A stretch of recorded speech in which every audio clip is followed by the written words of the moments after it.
હિરણ્યકશિપુ અહંકારનું સ્વરૂપ છે. હિરણ્યકશિપુનું વર્તન એવું છે કે દેવોને, જ્ઞાની પુરુષોને સર્વને ત્રાસ આપે છે. અભિમાન સર્વને ત્રાસ આપે છે, સર્વને રડાવે છે. મમતા મરે છે પણ અહંકાર જલ્દી મરતો નથી.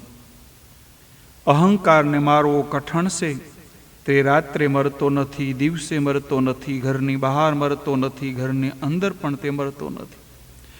તે ઘરની બહાર અને ઘરની અંદર પણ હોય છે. અહંકાર શસ્ત્ર છે, અસ્ત્રથી મરતો નથી. તેને વચલી જગ્યાએ મારવો પડશે. મનુષ્ય અહંકારને મારે તો તે ઈશ્વરથી દૂર નથી. અભિમાન અંદર બેઠું છે. મનુષ્યને દુઃખ આપનાર અહંકાર છે. આ અહંકારને મારવાનું છે. અહંકાર મરશે. ઉમરામાં રાસમાં કથા આવશે કે બે ગોપીઓની વચ્ચે શ્રી કૃષ્ણ ભગવાન છે. તે પ્રમાણે બે વૃત્તિઓની વચમાં શ્રી કૃષ્ણ ભગવાનને રાખશો તો અહંકાર મરશે. એક સંકલ્પ ઉત્પન્ન થાય અને બીજી વૃત્તિ ઉત્પન્ન થતાં પહેલાં વચ્ચે શ્રી કૃષ્ણને રાખો તો અહંકાર મરશે. પ્રત્યેક ઇન્દ્રિયનું મિલન ઈશ્વર સાથે ન થાય ત્યાં સુધી અહંકાર પુરુષ ઈશ્વરના સ્મરણમાં તન્મય થાય અને બીજો ભેદ ન રહે તો અહંકાર મરે. જ્ઞાન સુલભ છે પણ અહમતા મમતાનો વિનાશ ન થાય ત્યાં સુધી જ્ઞાન દીપે નહીં. હિરણ્યકશિપુ જ્ઞાની હતો પણ તેનું જ્ઞાન અહમતા મમતાથી ભરેલું હતું. પોતાના ભાઈના મરણ પ્રસંગે તે બ્રહ્મ ઉપદેશ કરે છે. બીજાને બોધ આપે અને પોતે જીવનમાં ન ઉતારે તે અસુર. હિરણ્યકશિપુ બીજાને જ્ઞાનનો બોધ આપે છે અને પોતે વિચારે છે મારા ભાઈનો વધ કરનાર વિષ્ણુ ઉપર ક્યારે વેરવાળું. એક ગ્રહસ્થનો પુત્ર મરણ પામ્યો. તેને ત્યાં સાધુ આવ્યા. સંસાર મિથ્યા છે વગેરે ઉપદેશ આપો. કેટલાક દિવસ પછી તે સાધુની ભેંસ મરી ગઈ. સાધુ રડે છે. એના માથે જ્યારે પ્રસંગ આવે ત્યારે એનું જ્ઞાન ક્યાં ચાલ્યું જાય છે તે સમજાતું નથી. તે ગ્રહસ્થ સાધુ પાસે આવ્યો. તમે જ મને ઉપદેશ કરવા આવ્યા હતા અને હવે તમે રડો છો? સાધુ કહે છોકરો તારો હતો તેથી ઉપદેશ કરવા આવ્યો હતો. ભેંસ મારી હતી તેથી રડું છું. અહમતા મમતા હોય ત્યાં સુધી જ્ઞાન પસે નહીં. ભક્તિ વગરનું જ્ઞાન કેવળ શબ્દમય બને તો તેથી જીવનને લાભ થતો નથી. જ્ઞાનનો અનુભવ વૈરાગ્ય અને ભક્તિ વગર થતો નથી. વેદાંત અને બ્રહ્મજ્ઞાનની વાતો કરે અને પ્રેમ સંસારના વિષયો સાથે કરે એ જ દૈત, એ જ દૈતના વંશનો. હિરણાક્ષના મૃત્યુના સમાચાર સાંભળી હિરણ્યકશિપુ કહે છે મારા ભાઈને મારનાર વિષ્ણુની સાથે હું યુદ્ધ કરીશ. માતા દિતિને હિરણ્યકશિપુએ અનેક પ્રકારે બોધ આપ્યો. તે દિતિને સંતોષ થયો. હિરણ્યકશિપુએ વિચાર કર્યો કે હું આજે વિષ્ણુ સાથે લડવા નહીં જાઉં. એકવાર વરદાન પ્રાપ્ત કરી અજર અમર બનીશ અને તે પછી યુદ્ધ કરવા માટે હું જઈશ. હિરણ્યકશિપુ તપશ્ચર્યા કરવા માટે જાય છે. હિરણ્યકશિપુની પત્નીનું નામ કયાધુ. કયાધુ ખૂબ દયાળુ, ખૂબ ભક્તિવાળા અને ખૂબ હોશિયાર હતા. કયાધુએ પૂછ્યું કે તપશ્ચર્યા કરી ઘરે ક્યારે આવશો? હિરણ્યકશિપુએ જવાબ આપ્યો ઘરે આવવાના દાડો નક્કી નથી. 10,000 વર્ષ સુધી હું તપ કરીશ. તપ કરી અનેક સિદ્ધિઓ પ્રાપ્ત કરી અને ઘણા વર્ષના અંતે હું ઘરે આવીશ. હિરણ્યકશિપુ મંદરાચળ પર્વત ઉપર આવ્યો. દેવોએ બૃહસ્પતિને પ્રાર્થના કરી હિરણ્યકશિપુની તપશ્ચર્યામાં વિઘ્ન કરો. બૃહસ્પતિ પોપટ રૂપે મંદરાચળ ઉપર આવ્યા. હિરણ્યકશિપુ એ જગ્યાએ તપ કરવા બેઠેલો એની નજીકના ઝાડ ઉપર બેસી નારાયણ નારાયણ એમ બોલવા લાગ્યા. જ્યારે હિરણ્યકશિપુ મંત્રનો જપ કરવા લાગ્યો કે પોપટ નારાયણ નારાયણ આવું બોલે. હિરણ્યકશિપુએ વિચાર્યું જે વિષ્ણુને મારવા હું તપશ્ચર્યા કરું છું તેનું આ પોપટ કીર્તન કરે છે. આ ક્યાંથી આવ્યું? આજે તપશ્ચર્યામાં બેસવા માટે શુભ દિવસ નથી. હિરણ્યકશિપુ કંટાળી સાયંકાળે ઘરે પાછો આવ્યો છે. કયાધુને પતિ તે જ દિવસે ઘરે આવ્યા તેથી આશ્રય થયું, પરંતુ સીધે સીધું કારણ પતિને પૂછાય તેમ ન હતું. પતિ સ્વભાવના ભારે અક્કડ અને ક્રોધી હતા અને કેવી રીતે એને પૂછી શકે? તેમાં તારે પંચાયત કરવાની શી જરૂર છે? કયાધુએ વિચાર્યું, યુક્તિથી કામ લઈશ તો આ કારણ સમી જશે. પતિની ખાનગી વાત જાણતી હતી તો આ કયાધુને ગુરુ કરજો. ભોજનમાં વશીકરણ હોય છે. નોકરોને આજ્ઞા કરી મારા પતિદેવને માટે હું જ આજે રસોઈ બનાવીશ. લોભીને દ્રવ્યથી વશ કરવો, અભિમાનીને વખાણથી વશ કરવું. હિરણ્યકશિપુ અભિમાની હતો. કયાધુ સેવા કરતા વખાણ કરવા લાગી. ભોજે કાલિદાસને એક વખત પૂછેલું કે આ દુનિયામાં ખાંડ કરતાં વધારે ગળ્યું શું? કાલિદાસે જવાબ આપ્યો, ખાંડ કરતાં વધારે ગળ્યા વખાણ. કયાધુ કહેવા લાગી, ઇન્દ્ર ચંદ્રાદિક દેવો તમારાથી થરથર કાંપે છે. તમે જીતેન્દ્રિય છો, જ્ઞાની છો. આપના જેવો વીર મેં જોયો નથી અને થવાનો પણ નથી. એ તો હું ભાગ્યશાળી કે આપ જેવા પતિ મને મળ્યા. આપ ધારેલું કામ કર્યા વગર ક્યારેય પાછા ફરતા નથી. આજે વનમાં કંઈક પ્રસંગ જરૂર બનેલો હોવો જોઈએ કે જેથી આજે તમે પાછા આવ્યા. સાત્વિક અન્ન જેને ભાવે નહીં તે રાક્ષસ. હિરણ્યકશિપુ અતિશય રંગમાં આવ્યો છે. હવે કહેવા લાગ્યું, મારું કામ કર્યા વગર હું પાછો ન આવું, પણ આજે વિઘ્ન આવ્યું. અપશુકન થયા એટલે કે પાછું આવવું પડ્યું. કયાધુએ પૂછ્યું, શું વિઘ્ન આવ્યું પતિદેવ? શું અપશુકન થયું? હિરણ્યકશિપુ કહે છે, હું જે ઝાડની વિશે બેસી તપશ્ચર્યા કરતો હતો તે ઝાડ ઉપર એક પોપટ આવ્યો અને પોપટ નારાયણ નારાયણ એમ બોલવા લાગ્યો. કયાધુને આનંદ થયો. વિચાર્યું, આ મારા પતિ પરમાત્માનું નામ કોઈ દિવસ લેતો નથી. હું કહીશ કે નારાયણનું ધૂન કર તો પણ તે નહીં કરે અને મારું માનશે નહીં. ભારે અભિમાની છે, તેથી યુક્તિ કરવી પડી. યુક્તિથી પતિને પાપ કરતા અટકાવે તે જ પત્ની. યુક્તિથી પતિને પાપ કરતા અટકાવે તે જ મિત્ર. પતિને ધર્મના માર્ગ વાળે તો પત્ની, અને એ ધર્મ પત્ની. પત્ની પતિને ધર્મ અને મોક્ષના માર્ગે વાળે છે. આ સુંદર તક છે. આ બહાને હું તેમની પાસે ભગવાનનું નામ વારંવાર લેવડાવીશ. કયાધુને લાગ્યું કે મારા પતિદેવ સુધરે તો એમનું કલ્યાણ થાય. ભોજન થયા પછી શયન વખતે કયાધુ શરણની સેવા કરવા લાગ્યા. પૂછ્યું, આપે ભોજન વખતે વાત કરી હતી પણ મારું ધ્યાન બરાબર નહોતું. કહો હવે તમે વનમાં શું થયું? હિરણ્યકશિપુ કહે, દેવી ત્યાં પોપટ આવ્યો અને શ્રીમન નારાયણ નારાયણ એવી રીતે જોર જોરથી નામ લેવા લાગ્યો.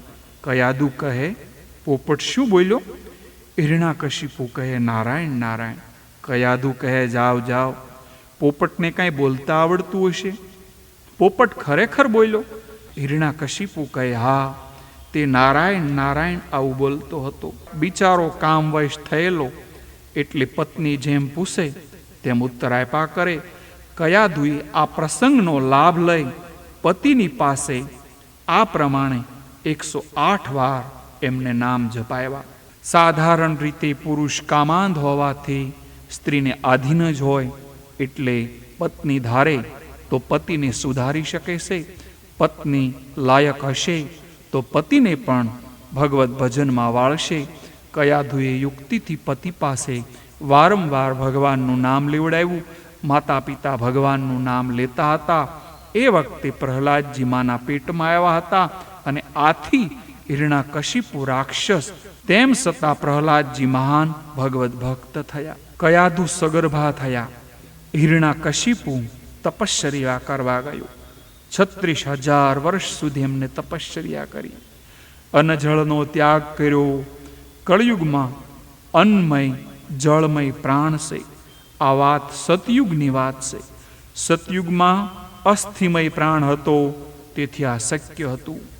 કેવળ તપ કરવાથી મનુષ્યનું કલ્યાણ થતું નથી, તે શુદ્ધ થતો નથી. તપની પાછળ ભાવના શુદ્ધ હોવી જોઈએ, હેતુ શુદ્ધ હોવો જોઈએ. હિરણ્યકશિપુનો હેતુ શુદ્ધ ન હતો. દુર્યોધનને વિષ્ણુ યાગ કરેલો, પણ તેમાંથી શું? તેનું ધન જ પાપમય હતું. યોગના પાછળ શુદ્ધ હેતુ ન હોય તો યોગીનું પતન થાય છે. માત્ર યોગ સાધનાથી હૃદય વિશાળ થતું નથી. યોગ સિદ્ધિથી બીજી શક્તિઓ આવશે, પણ તેનું હૃદય વિશાળ થશે નહીં. બ્રહ્માનુભૂતિ વગર હૃદય વિશાળ થતું નથી. હિરણ્યકશિપુની તપશ્ચર્યા કેવળ ભોગ વિલાસ માટે હતી, દેવોને ત્રાસ આપવા માટે હતી. ગીતાજીની ભાષામાં કહીએ તો તેનું તપ તામસ તપ હતું. તેથી તેને જેવું જે મળવું જોઈએ તેવું ફળ ન મળ્યું. હિરણ્યકશિપુની તપશ્ચર્યાથી પ્રસન્ન થઈ બ્રહ્માજી ત્યાં આવ્યા છે. રાફડા ઉપર જળ છાંટ્યું. રાફડામાંથી હિરણ્યકશિપુ બહાર આવ્યો. બ્રહ્માજીએ પૂછ્યું, બોલો, તમારી શી ઈચ્છા છે? હિરણ્યકશિપુ કહે, મને અજરા અજર બનાવો. બ્રહ્માજી કહે, દરેકને મરવું જ પડે, મારે પણ મરવાનું હોય એ વરદાન મારી પાસે નથી. જન્મેલાને મરણ તો સહેજ, તું બીજું કંઈ માગ. હિરણ્યકશિપુ કહે, મહારાજ, મને અજરા અમર થવાનું વરદાન આપવું પડશે. મારે બીજું કાંઈ જોઈતું નથી. હું દહાડે ન મરું, રાત્રે ન મરું, હું જળથી ન મરું, ચેતનથી ન મરું, હું શસ્ત્રથી ન મરું, હું અસ્ત્રથી ન મરું, તેવું મને વરદાન આપું. બ્રહ્માજીએ વિચાર કર્યો, હિરણ્યકશિપુએ તપશ્ચર્યા ખૂબ કરી છે, વરદાન આપવું પડશે. બ્રહ્માજીએ વરદાન આપ્યું. હિરણ્યકશિપુની શક્તિ વધી છે. ઇન્દ્ર વગેરે દેવોને એણે પરાભવ કર્યા છે. દેવો ઘણાએ દુઃખી થયા છે. પરમાત્માની પ્રાર્થના કરી છે. ભગવાને કહ્યું, મારા લાડીલા વૈષ્ણવો દુઃખી થાય ત્યારે હું અવતાર ધારણ કરું છું. પાપી દુઃખી થાય તો ભગવાન ઉપેક્ષા કરે, અવતાર ધારણ કરતા નથી. દેવોને ભગવાને આશ્વાસન આપ્યું. ત્યારે તે પોતાના પુત્ર પ્રહલાદનો દ્રોહ કરશે અને પ્રહલાદને મારવા માટે તૈયાર થશે. ત્યારે હું અવતાર ધારણ કરીશ અને હિરણ્યકશિપુને મારીશ. આ બાજુ પ્રહલાદનો જન્મ થયો છે. પ્રહલાદ ધીરે ધીરે મોટા થવા લાગ્યા. સર્વને આહલાદ આનંદ આપતા એટલે એનું નામ પડ્યું પ્રહલાદ. પ્રહલાદજી 5 વર્ષના થયા છે. દૈત્યોના ગુરુ હતા શુક્રાચાર્ય અને તેમના પુત્ર હતા શંડ અને અમર્ક. હિરણ્યકશિપુએ શંડામર્કને બોલાવ્યા. શંડામર્કને કહ્યું કે આ બાળકને રાજનીતિ ભણાવો. શુકદેવજી વર્ણન કરે છે, રાજન, શંડામર્ક પ્રહલાદજીને રાજનીતિ શીખવાડે છે. પરંતુ ગર્ભમાં આવ્યા ત્યારથી પ્રહલાદજીને ભક્તિનો રંગ લાગેલો હતો. પ્રહલાદજીને ભગવાન વાસુદેવ ઉપર સ્વાભાવિક પ્રીતિ હતી. શ્રી કૃષ્ણના અનુગ્રહ રૂપે તેને હૃદયને એવું ખેંચી લીધું હતું કે જગતની સુબુદ્ધ એને રહેતી ન હતી. ભક્તિનો રંગ જલ્દી લાગતો નથી અને લાગી જાય તો પછી તેને સંસારની પ્રવૃત્તિ ગમતી નથી. મીરાએ કહ્યું છે, મારા કૃષ્ણનો રંગ કાળો છે. કાળા રંગ ઉપર કોઈ બીજો રંગ લાગતો નથી. પ્રહલાદજીને જન્મથી ભક્તિનો રંગ લાગ્યો હતો. પ્રહલાદ મહાવૈષ્ણવ હતા. ગુરુ જે ભણાવે તે સાંભળે છે, પણ રાજનીતિનું ચિંતન કરતા નથી. સાચા જ્ઞાની ભક્તનું લક્ષણ છે, દેહભાન હોય ત્યાં સુધી વ્યવહારમાં ભૂલ કરતા નથી. ગુરુજીએ વિચાર કર્યો, છોકરો ડાયો છે, તેની કેળવણી જોઈ તેના પિતા કંઈક ઇનામ આપશે. શંડામર્ક પ્રહલાદને બરાબર દરબારમાં લઈ આવે છે. પ્રહલાદ પિતાજીને પ્રણામ કરે છે. હિરણ્યકશિપુએ બાળકને ઉઠાવી ગોદમાં લીધો અને પ્યાર કર્યો. હિરણ્યકશિપુ પૂછે છે, કહે છે, બેટા, ગુરુજીને ઘરે ભણવા ગયો, તને ગઈકાલનો પાઠ યાદ છે? તને જે ઉત્તમમાં ઉત્તમ પાઠ બોલ અને જે શીખ્યો હોય તે બોલ. પ્રહલાદજીએ વિચાર્યું, પિતાજી ઉત્તમમાં ઉત્તમ પાઠ પૂછે છે. ગુરુજીએ તો મારફાડની વિદ્યા શીખવી છે, તે કેમ બોલાય? પ્રહલાદજી સુંદર બોલ્યા છે. પ્રહલાદજી પિતાજીને કહે છે, હિત્વામ અત્મુપાતમ ગૃહ મધ્ય કૂપમ વનમ ગતો યુદ્ધો વિમાશ્રેયો. આપણા અધપતનનું મૂળ આપણા અંધારા કુવા સમાન આ ઘર છે. પ્રાણીઓને માટે એ જ શ્રેય કરશે કે જે આ ઘરને છોડીને વનમાં જાય, ભગવાન શ્રીહરિનું શરણ ગ્રહણ કરે. પિતાજી, અનેક જન્મોના અનુભવ ઉપરથી હું કહું છું કે આ જીવ અનેક વાર સ્ત્રી, પુરુષ, પશુ, પંખી બન્યો છે. હજારો જન્મથી પ્રભુથી વિખૂટો પડેલો, હજારો જન્મોથી તે લૌકિક સુખ ભોગવે છે, છતાં તેને તૃપ્તિ થઈ નથી. ભોગથી તૃપ્તિ થતી નથી, તૃપ્તિ થાય છે ત્યાગથી. સંસાર એ દુઃખનો દરિયો છે. પ્રત્યેક જીવ દુઃખી છે, પાપ પુણ્ય સમાન બને છે. ત્યારે આ મનુષ્ય શરીર મળે છે. પાપ ભોગવવું પડે છે, તેમ પુણ્ય પણ ભોગવવું પડે છે. સંસાર ક્ષણે ક્ષણે બદલે છે. પિતાજી, મારા અનેક જન્મો થયા છે. અનુભવ પરથી કહું છું કે સ્વાર્થ અને કપટ સિવાય આ સંસારમાં બીજું કાંઈ નથી. તેમ છતાં જીવને વિવેક નથી. જીવ ઉપર નિસ્વાર્થ પ્રેમ કરનાર એક ફક્ત પરમાત્મા છે. બાકી સંસારમાં સ્વાર્થ અને કપટનો સંબંધ છે. સંસારમાં કપટ કરવું પડે છે. જ્યાં સુધી કોઈ વાસના હોય ત્યાં સુધી સલ કપટ કર્યા વગર ઘણી ભાગે ચાલતું નથી. પતિ પત્નીના પ્રેમમાં પણ સ્વાર્થ. જીવ કેવો સ્વાર્થી અને કપટી છે. છલ કપટ બહુ વધાર્યું છે. અમને એક બહેન મળેલા. તેમની સાસુએ તેને કહ્યું હતું કે 3 છોકરીઓ થઈ, હવે આ વખતે છોકરી થશે તો તને ગમે તેમ કરી ઘરમાંથી કાઢી મૂકશે. છોકરો આવે કે છોકરી આવે તે બહેનના હાથની વાત નથી. પુત્ર તો એક જ કુળને તારે. પુત્રી લાયક હોય તો પિતાનું અને પતિનું કુળ તારે. કન્યા ઉભય કુળને દીપાવે છે. ન કરે નારાયણ, પણ પત્ની માંદી પડે તો 5000 ખર્ચ કરશે. 2-4 વર્ષ રાહ જોશે. સારી ન થાય તો ડાકોરજીની માનતા પણ માનશે. આનું કંઈક કરજો, કંઈક સારું થાય. કંઈક થઈ જાય એટલે સમજ્યા ને. મરી જાય એમ કહેશે. વિચારો, મારી ઉંમર પણ વધારે નથી થઈ, હજી ફક્ત 48 વર્ષ જ થયા છે. ધંધો સારો ચાલો છે, બીજી મળી રહેશે. મૂર્ખ્યાને બોલવાનો પણ વિવેક નથી. પતિ પત્નીના પ્રેમમાં કપટ છે. પત્ની સુખ આપે તો પત્ની પ્રેમ કરે, પત્ની ત્રાસ આપે સુખ આપતી બંધ થાય. પતિ ઈચ્છે આનું કંઈક થઈ જાય. પતિ દુઃખ આપે તો પત્ની પણ કંઈક ઈચ્છે, પતિ મરી જાય તો સારું.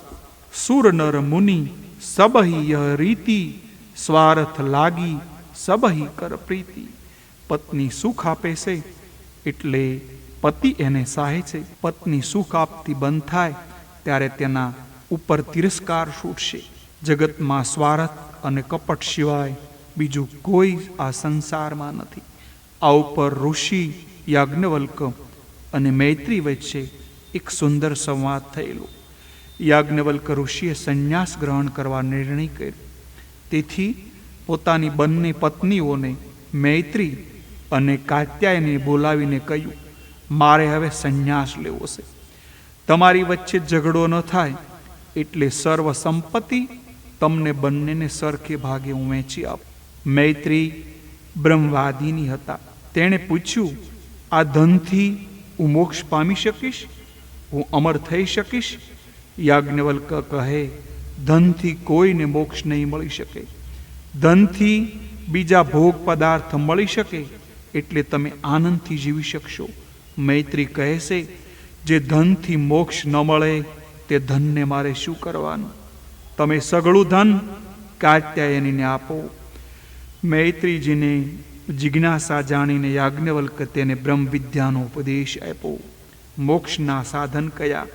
યાજ્ઞવલ્ક કહે છે, હે મૈત્રી, ઘર, પુત્ર, સ્ત્રી આદિ જે પ્રિય લાગે છે તે પોતાના સુખને માટે પ્રિય લાગે છે. પ્રિયમાં પ્રિય તો એક આત્મા જ છે. પતિના ઉપર સ્ત્રીનો અધિક પ્રેમ હોય તે પત્નીની કામનાઓ પૂર્ણ કરવા માટે નહીં, પણ પોતાની જ કામનાઓ પૂર્ણ કરવા માટે હોય છે. પતિને સ્ત્રી અધિક પ્રિય લાગે છે તે પણ પત્નીની કામનાઓને પૂર્ણ કરવા માટે જ છે. પણ પોતાનામાં કામનાઓ પૂર્ણ કરવા માટે પ્રિય લાગે છે. માતા પિતાનો પુત્ર ઉપર અધિક પ્રેમ હોય તે પણ પુત્રો માટે નહીં, પણ પોતાના માટે જ. પત્ની પતિને ચાહે છે કારણ કે પતિ તેનું ભરણ પોષણ કરે છે. પતિ હશે તો મારું ભરણ પોષણ થશે, મને બધી વસ્તુઓ આપશે અને મારા શુભ કાર્યો થશે. એ આશા એ પત્ની પતિને ચાહે છે, નહીં કે પોતાના પતિ છે એટલા માટે તે ચાહે. પતિ પત્નીને ચાહે છે કારણ કે પત્ની તેને ઈચ્છાઓ પૂર્ણ કરે છે એટલા માટે ચાહે છે, નહીં કે તે ફક્ત પત્ની છે એટલા માટે. માતા પિતા પુત્રોને ચાહે છે કારણ કે તેઓને આશા હોય છે કે પુત્રો મોટા થઈને તેઓનું ભરણ પોષણ કરશે, તેઓને પાળશે, નહીં કે તે પોતાના પુત્ર છે. ફક્ત એટલા માટે ચાહે છે કે મનુષ્ય સાથે પ્રેમ કરતો નથી, મનુષ્ય સ્વાર્થ સાથે ફક્ત પ્રેમ કરે છે. પ્રહલાદજીએ કહ્યું, અનેક જન્મોના અનુભવથી કહું છું, આ સંસારમાં સાચી શાંતિ કોઈને નથી. ઘરમાં ભજન બરાબર થતું નથી. ઘરમાં નહીં, વનમાં જઈને ભજન કરવાનું છે. મારે એકાંતમાં જઈ ભજન કરવું છે, એકાંતમાં બેસી નારાયણનું આરાધન કરવું છે. સમાજ સુધારવાની ભાવના સારી છે, પણ એની પાછળ અહંકાર આવે છે. અહંકાર આવે ત્યારે બધા અવગુણો આવે. સમાજને કોઈ સુધારી શક્યું નથી. હું મારા જીવનને અને મનને સુધારીશ એવી ભાવના રાખી સાધારણ મનુષ્ય જગતને સુધારી શકતો નથી. આ સાંભળે હિરણ્યકશિપુને ક્રોધ આવ્યો. શંડામર્કને ઠપકો આપ્યો, તમે મારા બાળકને આવા બોધ આપ્યો, આવું શિક્ષણ આપ્યું? શંડામર્ક કહે છે, અમે કોઈ દિવસ આવો બોધપાઠ આપ્યો નથી. હિરણ્યકશિપુએ કહ્યું, જુઓ, દેવો મારાથી ગભરાય છે. તે સૂક્ષ્મ રૂપે ધારણ કરી વિષ્ણુનો પ્રસાર કરે છે, માટે સાવચેતી રાખજો અને એને પાઠ ભણાવજો. શંડામર્ક પ્રહલાદને કહ્યું કે અમે આવું તને શીખવાડ્યું નથી, તો બાપુ આગળ આવું કેમ બોલ્યો? પ્રહલાદજી કહે છે, ગુરુજી, કોઈના કહેવાથી આ જીવ ભક્તિ કરતો નથી કે પરમાત્માને માર્ગ વળતો નથી. સંત કૃપા વિના, સત્સંગ વિના ભક્તિનો રંગ લાગતો નથી. પ્રભુ કૃપા કરે તો ભક્તિનો રંગ લાગે છે. થોડા સમય પછી એક દિવસ હિરણ્યકશિપુએ પ્રહલાદને પૂછ્યું, બેટા પ્રહલાદ, આટલા દિવસમાં ગુરુજી પાસેથી તે જે શિક્ષણ પ્રાપ્ત કર્યું હોય તેમાંથી સારી વાતો મને સંભળાવ. પ્રહલાદજી કહેવા લાગ્યા, કહે છે, પિતાજી, વિષ્ણુ ભગવાનની ભક્તિના 9 ભેદ છે. ભગવાનના ગુણ, લીલા, નામ આદિનું શ્રવણ, તેનું કીર્તન, તેના રૂપનામ આદિનું સ્મરણ, એના શરણોની સેવા, પૂજા, અર્ચના, વંદન, દાસ્ય, સાખ્ય અને આત્મનિવેદન. ભગવાનના પ્રતિ સમર્પણ ભાવથી આ 9 પ્રકારની ભક્તિ જો કરવામાં આવે તો હું તેને ઉત્તમમાં ઉત્તમ અધ્યયન સમજું છું. 9ધા ભક્તિથી પ્રભુ પ્રસન્ન થાય છે. પ્રભુ પ્રસન્ન થાય તો જીવન સફળ થાય છે, બાકી ભોગ ભોગવવાથી શાંતિ મળતી નથી. આ કથા સાંભળી હિરણ્યકશિપુને ક્રોધ આવી ગયો. પ્રહલાદજીને ગોદમાંથી ફેંકી દીધા. સેવકોને હુકમ કર્યો, તમે આ બાળકને મારો, તે મારી નાખવાને યોગ્ય છે, તે મારા શત્રુનું ભજન કરે છે. દૈત્યો પ્રહલાદને મારવા દોડ્યા છે. પ્રહલાદની દૃષ્ટિ દિવ્ય હતી. પ્રહલાદની તલવારમાં શ્રી કૃષ્ણ દેખાય છે. તલવાર જેના હાથમાં છે તેમાં પણ શ્રી કૃષ્ણ દેખાય છે. સંસારના સુંદર પદાર્થો રહેવાના, પણ સર્વને ભગવત ભાવથી જુઓ. જગતના કામ કરતા ઈશ્વરનું અનુસંધાન રાખો. બાળકને બદલે બાલકૃષ્ણનું અનુસંધાન રાખો. તે કનૈયો મળશે અને કનૈયો પાછળ લક્ષ્મી પણ આવશે. લૌકિક નામ રૂપમાં મન ફસાય તે આસક્તિ છે, પરંતુ તે જ મન શ્રી કૃષ્ણના નામ રૂપમાં ફસાય તો તે ભક્તિ છે. લૌકિક નામ રૂપમાં ફસાયેલું મન શ્રી કૃષ્ણના નામ રૂપમાં ફસાય તો જ મુક્તિ મળવાની છે, તો જ આપણો ઉદ્ધાર થવાનો છે. સ્વરૂપા શક્તિ વગર ભક્તિ ફળતી નથી. સંસારના વિષયોમાં પ્રેમ એ આસક્તિ, ભગવાન તરફ પ્રેમ એ ભક્તિ. ભગવતા શક્તિ બંધનમાંથી મુક્તિ કરે છે, તે મુક્તિ અપાવે છે.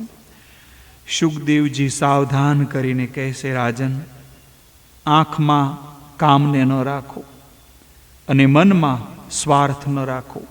સમતા રાખી જગતને જુઓ. આંખ બગડેલી હશે તો જગત બગડેલું લાગશે. જ્ઞાની મહાપુરુષોને જગતમાં કોઈ ખરાબ દેખાતું નથી. સંસારમાં પ્રીતિ થાય તો ભક્તિ થતી નથી. પ્રભુના સ્વરૂપમાં આસક્તિ થાય એ ભક્તિ છે. ભક્તિ હોય તો મુક્તિ છે. ભગવાન શ્રી કૃષ્ણ સિવાય કોઈ વસ્તુ સુંદર નથી. બે જણા બજારમાં ફૂલ લેવા ગયા. એક ભગવાનની પૂજાના માટે ફૂલ લેવા ગયો, બજારમાં ગયો, તે તેની ભક્તિ છે. બીજો પત્નીના કહેવાથી પત્ની માટે ફૂલની વેણી લેવા માટે બજારમાં ગયો. આ બીજાની આસક્તિ છે, એકની ભક્તિ છે. બીજાની આસક્તિ, એકને પરમાત્માને શણગારવાની ભાવના છે, ઠાકોરજીને માટે આવ્યા છે, તેને ભક્તિ છે. બીજાને લાડીને શણગારવાય છે, બીજાને સંસાર વિલાસમાં આસક્તિ છે. બંને ક્રિયા એક જ છે, છતાં એકની આસક્તિ અને બીજાની ભક્તિ છે. દૈત્યો પ્રહલાદને મારે છે, છતાં તેનો વાળ વાંકો થતો નથી. પ્રહલાદની ભક્તિ દિવ્ય છે. પ્રહલાદ નિર્ભય છે. પ્રહલાદને મારવા અનેક ઉપાયો કર્યા, પણ પ્રહલાદ મરતા નથી. હિરણાકશિપુને થયું, આ કોઈ જાદુગર લાગે છે. હુકમ કર્યો, તેને અંધારાની કેદમાં રાખો અને અન્ન જળ વગેરે તે મરી જશે. પ્રહલાદજીને કેદમાં નાખે છે, છતાં પ્રહલાદજીને બીક લાગતી નથી. તેને થયું, હવે હું શાંતિથી બેસી ભગવાન શ્રી કૃષ્ણનું આરાધન કરીશ. સુખમાં ભગવત કૃપાનો અનુભવ કરે એ સાધારણ વૈષ્ણવ, પરંતુ દુઃખમાં પણ ભગવત કૃપાનો અનુભવ કરે એ મહાન વૈષ્ણવ છે. દુઃખમાં પણ સેવા સમરણ છોડે નહીં એ મહાન વૈષ્ણવ છે. દેવકી વસુદેવ ઉપર કેટલું દુઃખ પડ્યું, છતાં તેઓએ ધીરજ ક્યારેય છોડી નથી. આપણા ઉપર સહેજ દુઃખ આવે તો આપણે અકળાઈ જઈએ છીએ, કહીએ છીએ કે આટલી સેવા સમરણ કરું છું તો એ ભગવાને કેમ દુઃખ આપ્યું. અતિશય દુઃખમાં પ્રહલાદ વિચારે છે કે મારા ભગવાન મારી સાથે છે. પછી બીક શાની? બીક જેને લાગે તે ઈશ્વરથી દૂર છે. ગીતાજીમાં આજ્ઞા કરી છે કે હું તારી પાસે છું, હું તને જોઉં છું, છતાં તું મને જોતો નથી. અંધારામાં પ્રહલાદને બીક લાગતી નથી. તે કૃષ્ણ કીર્તન કરે છે. પ્રહલાદને આજે દેહ ભાન નથી. ભાગવત પ્રેમમાં જેને દેહનું ભાન રહેતું નથી, તેને સંસારમાં કોઈ વિકાર અસર કરી શકતા નથી. આજે ઠાકોરજી લક્ષ્મીજીને પૂછે છે, જગતમાં કોઈ જીવ ભૂખ્યો તો નથી ને? લક્ષ્મીજીએ જવાબ આપ્યો, બધાઈને મળ્યું છે, પણ તમારો ભક્ત પ્રહલાદ કેદમાં બેઠો છે, તે ભૂખ્યો છે. ભગવાને કહ્યું, દેવી, તેમને માટે તરત જ પ્રસાદ મોકલો. લક્ષ્મીજીએ સેવકોને આજ્ઞા કરી છે. પ્રહલાદ માટે સુંદર પ્રસાદ મોકલ્યો છે. લક્ષ્મીજીએ પ્રહલાદને અપનાવ્યો છે. પ્રહલાદ મારો દીકરો છે. પાર્ષદો આવ્યા ત્યાં પ્રહલાદને કહ્યું, લક્ષ્મીજીએ તમારા માટે પ્રસાદ મોકલ્યો છે. પ્રહલાદે પ્રણામ કર્યા. મારા માટે કારાગૃહમાં પણ પ્રસાદ? મારા પ્રભુને મારી કેટલી બધી ચિંતા છે. હિરણ્યકશિપુના સેવકોને આશ્રય થયું.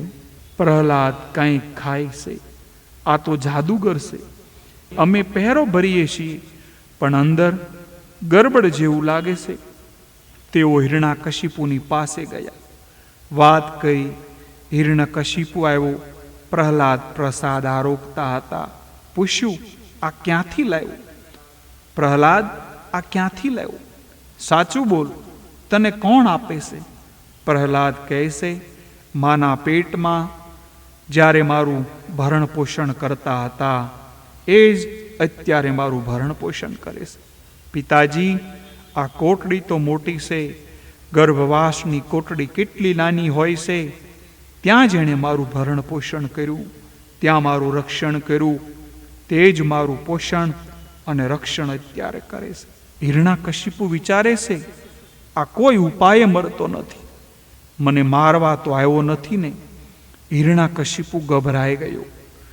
ત્યાં શંડામર્ક આવ્યા, રાજાનો નિસ્તેજ ચહેરો જોઈને કહેવા લાગ્યા, 5 વર્ષનો બાળક શું મારવાનો હતો? અમે તેને વરુણ પાશમાં બાંધી રાખીશું. શંડામર્ક પ્રહલાદને વરુણ પાશમાં બાંધીને ઘરે લાવ્યા છે. પ્રહલાદની દ્રષ્ટિ એવી સુંદર હતી કે જ્યાં દ્રષ્ટિ જાય ત્યાં તેને શ્યામ સુંદરના દર્શન થાય છે. એક દિવસ ગુરુજી બહાર ગયેલા. બાળકોએ દડો લઈ રમવા નિર્ણય કર્યો. પ્રહલાદ બાળકોને કહે છે, હું આજે તમને એક નવીન રમત બતાવું. પ્રહલાદે બાળકોને ભાગવત ધર્મનો ઉપદેશ કર્યો. પ્રહલાદ બાળકોને બોધ આપે છે, મિત્રો, આ સંસારમાં મનુષ્ય જન્મ ઘણોય દુર્લભ છે.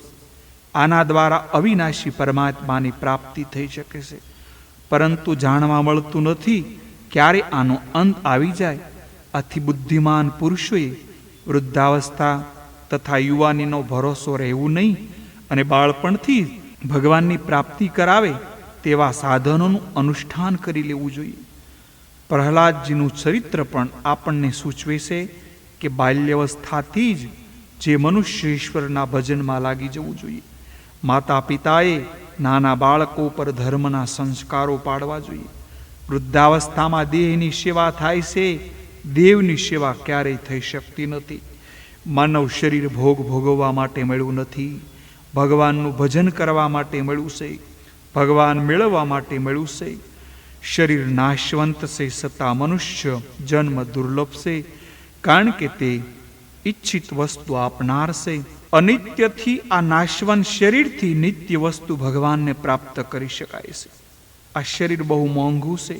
અનેક વાર જન્મ મરણનો ત્રાસ ભોગવતો આ જીવ મનુષ્ય શરીરમાં આવ્યો છે.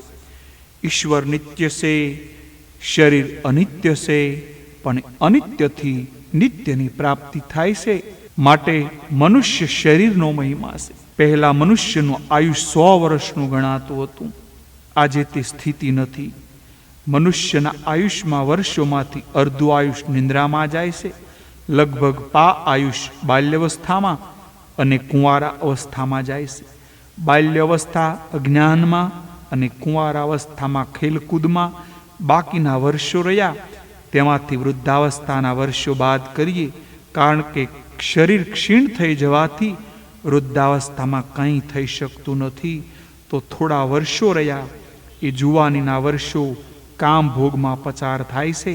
આમાં તે આત્માનું કલ્યાણ ક્યારે સાધવાનું? માટે પુરુષે અને સ્ત્રીઓએ આત્મકલ્યાણ માટે તુરત પ્રયત્ન કરવા જોઈએ. અને કહ્યું છે કે જ્યાં સુધી આ શરીર રૂપી ઘર સ્વસ્થ હશે, વૃદ્ધાસ્થાનું આક્રમણ થયું નથી, ઇન્દ્રિયોની શક્તિ ક્ષીણ નથી થઈ, આયુષ્યનો ક્ષય નથી થયો, ત્યાં સુધીમાં ડાયા પુરુષોએ પોતાના આત્મકલ્યાણ માટે પ્રયત્ન કરી લેવા જોઈએ. નહીતર પછી ઘરમાં આગ લાગ્યા પછી કૂવો ખોદવાના પ્રયત્નો એનું પ્રયોજન શું? એટલે કે કંઈ જ એમનો અર્થ નથી. આપણા મસ્તક ઉપર અનેક પ્રકારના ભયો સવાર થાય છે. એથી કે આ શરીર કે જે ભગવત પ્રાપ્તિને માટે પર્યાપ્ત છે, તે રોગ શોકગ્રસ્ત બની મૃત્યુને વશ થઈ જાય તે પહેલાં બુદ્ધિમાન સ્ત્રી પુરુષોએ પોતાના કલ્યાણ માટે પ્રયત્ન કરવા જોઈએ. મનુષ્ય દુઃખ માગતો નથી, છતાં મનુષ્યને અચાનક દુઃખ આવીને ઊભું રહે છે. કોઈ એવી માનતા રાખતું નથી કે મને તાવ આવે, હું સત્યનારાયણની કથા કરીશ, તેમ છતાં તાવ તો આવે છે. વગર પ્રયત્ને પારબ્ધ પ્રમાણે દુઃખ આવે છે, તેમ વગર પ્રયત્ને પારબ્ધ પ્રમાણે સુખ પણ મળે છે. સુખ દુઃખ પારબ્ધને આધીન છે. સુખ દુઃખ એ પારબ્ધ પ્રમાણે મળે છે, તે માટે પ્રયત્ન કરવાની જરૂર નથી. પારબ્ધ એ પૂર્વજન્મના કર્મનું ફળ છે. દરિદ્ર સંપન્ન બને કે સંપન્ન દરિદ્ર બને, માટે સુખ દુઃખ માટે પ્રયત્ન ન કરો. જે પ્રારબ્ધ અનુસાર મળવાનું છે તેને માટે પ્રયત્ન નકામો છે. પ્રયત્ન પરમાત્માને પ્રસન્ન કરવા માટે કરો. પ્રયત્ન કરો પરમાત્માને મેળવવા માટે. જે પ્રારબ્ધથી મળવાનું છે એના માટે બધાએ પ્રયત્ન કરે છે, પણ એના માટે પ્રયત્ન કરવો જોઈએ તેના માટે કોઈ પ્રયત્ન કરતા નથી. પરમાત્માને માટે કોઈ પ્રયત્ન કરતું નથી. સત્કર્મમાં પ્રયત્ન પ્રધાન છે, પ્રારબ્ધ નહીં. સત્કર્મમાં વિઘ્ન કરવાની શક્તિ પ્રારબ્ધમાં નથી. મનુષ્યને પોતાની દુર્બળતાથી પ્રભુ ભજનમાં વિઘ્ન આવે છે. બાળકોએ પ્રહલાદને કહ્યું, અમે વૃદ્ધાવસ્થામાં ભજન કરીએ તો? પ્રહલાદજી સમજાવે છે, ઈશ્વરનું ભજન જુવાનીમાં થાય છે. વૃદ્ધાવસ્થામાં શરીર દુબળું થઈ જાય છે, પછી ઈશ્વરનું આરાધન થતું નથી. વૃદ્ધાવસ્થામાં દેહની ભક્તિ થાય છે, દેવની ભક્તિ ક્યારેય થઈ શકતી નથી. બાળકો કહે છે, અમે જુવાનીમાં ભક્તિ કરીએ તો? અત્યારથી ભક્તિ કરવાની શી જરૂર છે? પ્રહલાદજી સમજાવે છે, જુવાનીમાં મદ આવે છે. જુવાનીમાં મનુષ્ય ઇન્દ્રિયોના લાડ કરે છે, ઇન્દ્રિયોનો ગુલામ બને છે. જુવાનીમાં અનેક પ્રકારના મોહમાં મનુષ્ય ફસાય છે. પૈસો કમાવામાં અને ઇન્દ્રિયોને લાડ લડાવવામાં મનુષ્યના આયુષ્યનો નાશ થાય છે. આત્મા ઇન્દ્રિયોનો માલિક હોવા છતાં મનુષ્ય ઇન્દ્રિયોનો ગુલામ બને છે. હું કેવળ તમારી કથા કહેતો નથી. મોટા મોટા વિદ્વાનો આખો દિવસ પૈસા પાછળ પડે છે અને રાત્રે કામાંધ બને છે. વિદ્યાનું ફળ છે આ જન્મ મરણના ત્રાસમાંથી છૂટવું. વિદ્યાનું ફળ છે પરમાત્મા. વિદ્યાનું ફળ પૈસો અને પ્રતિષ્ઠા નથી. વિદ્યાનું ફળ છે પરમાત્મા. વિદ્યાનું ફળ પૈસો અને પ્રતિષ્ઠા નથી. દૈતો બાળકો પૂછે છે, પરમાત્માને પ્રસન્ન કેવી રીતે કરવા? પ્રહલાદજી કહે છે, એક જ પરમાત્મામાં સર્વમાં રહેલા છે તેવી દ્રષ્ટિ કેળવો. જગતને પ્રસન્ન કરવું તે કઠણ છે, પણ મારા શ્રી કૃષ્ણને પ્રસન્ન કરવા કઠણ નથી. આ માટે તમે લોકો તમારા દૈતપણાને તેમજ આસુરી સંપત્તિ આસુરી ભાવનો ત્યાગ કરીને સર્વ પ્રાણીઓ પર દયા કરો. પ્રેમથી તેને ભલાઈ કરો. આથી ભગવાન પ્રસન્ન થાય છે. ભગવાન જ્યારે કૃપા કરે છે ત્યારે મનુષ્યોની પાશવી બુદ્ધિ નષ્ટ થઈ જાય છે. બાળકો પૂછે છે, પ્રહલાદજી અમને તો ભગવાન દેખાતા નથી, તો તેનું આરાધન કેવી રીતે કરીએ? પ્રહલાદજી કહે છે, ભગવાનનું ધ્યાન કરો, તેમાં તન્મય થાવ. જેને જગત ન દેખાય તેને ભગવાન દેખાય છે. પ્રહલાદ દૈત બાળકોને સમજાવે છે, કહે છે, હું તમને જે ઉપદેશ કરું છું તે મારા ઘરનું કહેતો નથી, પણ નારદજીએ કહેલું છે તે હું તમને કહું છું. દૈતો કહે છે, પ્રહલાદજી તમારી ઉંમર તો નાની છે, તું નારદજીને ક્યારે મળવા ગયો હતો?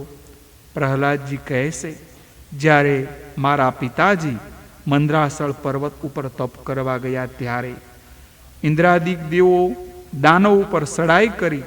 ઇન્દ્રએ મારી માતાને કેદ કરી અને ત્યાં લઈ ગયો અને રસ્તામાં ઇન્દ્રને નારદજી મળ્યા. નારદજીએ ઇન્દ્રને કહ્યું, કયા ધૂને તું છોડી દે, એના પેટમાં પ્રભુનો પરમ ભક્ત પ્રેમી ભક્ત છે. ઇન્દ્રે મારી માને છોડી દીધી. મારી મા નારદજીના આશ્રમમાં ગયા. મારી માએ હું પેટમાં હતો ત્યારે સંતોની બહુ સેવા કરી. મા કથા કીર્તનમાં જાય.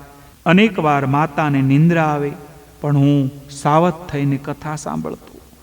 આ નિંદ્રા દેવી કથા કીર્તનમાં વિઘ્ન કરવા આવે છે. કુંભકર્ણની પત્ની નિંદ્રા દેવી વિધવા થઈ રામચંદ્રની પાસે આવી. તેણે કહ્યું, આપે મારા ધણીને માર્યો, હવે હું ક્યાં રહું? રામચંદ્રજી કહે છે, તું માગે તે સ્થાન આપું. નિંદ્રા દેવી કહે છે કે મેં એવો નિર્ણય કર્યો છે કે જ્યાં તમારું કથા કીર્તન થાય ત્યાં હું મારું આસન પહેલું રાખીશ. પંચ પ્રાણને કાનમાં રાખી કથા સાંભળજો. હું તમને વધારે શું કહું? મારા પ્રભુને પ્રસન્ન કરવાનું સાધન છે કીર્તન. એક વખત મીરાબાઈએ ભક્તો સાથે કીર્તન કરતા હતા. ઘણાય લોકોનો તાલ બરાબર પડતો ન હતો. જ્યાં શરીરનું ભાન નથી ત્યાં તાલનું ભાન તો ક્યાંથી હોય. બીજા દિવસે આ ભૂલ ન થાય એટલે કોઈએ મોટા અક્ષરે ત્યાં લખ્યું તાલ સે ગાના. બીજા દિવસે મીરાબાઈની નજર તે લખાણ ઉપર પડી. મીરાબાઈ એ છેકી નાખ્યું અને લખ્યું પ્રેમ સે ગાના. કીર્તનમાં તાલ કરતા પ્રેમની વધારે જરૂર હોય છે. કીર્તન કરવાથી મનનો મેલ ધોવાય છે, હૃદય વિશુદ્ધ થાય છે.